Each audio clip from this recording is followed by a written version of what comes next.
আইপিএলের মেগা নিলামে সব কিছুর ঊর্ধ্বে একটা বাচ্চা ছেলে, যার নাকি বয়স মাত্র ১৩ বছর। বিরাট কোহলি, রোহিত শর্মা ভালোবেসে তাকে বলেছেন ১৩তেই কোটিপতি। ২৭ কোটি ঋষভ পান্ত এবং শ্রেয়াস আয়ারের মূল্য কম যায় না, এই নিয়ে তো আলোচনার অন্ত নেই।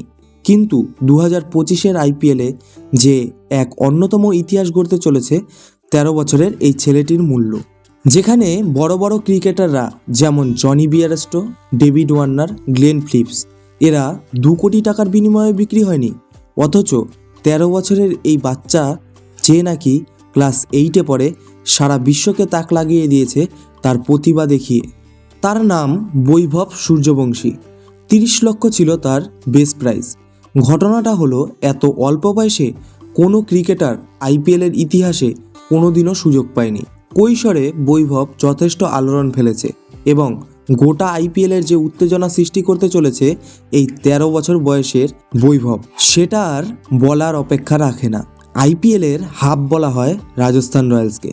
সঞ্জু স্যামসন, জয়সওয়াল, আজিঙ্কে রাহানে থেকে শুরু করে সকলে উঠে এসেছে রাজস্থান রয়্যালসের দল থেকে। আর যদি ভালো করে বলতে হয় তাহলে রাহুল দ্রাবিড়ের হাত ধরে। আর সেই রাহুল দ্রাবিড় আবার ফিরেছে রাজস্থান রয়্যালসে।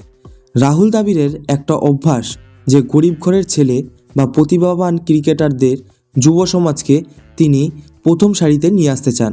তাই হয়তো বৈভব রাজবংশী তার চোখ এড়াতে পারেনি।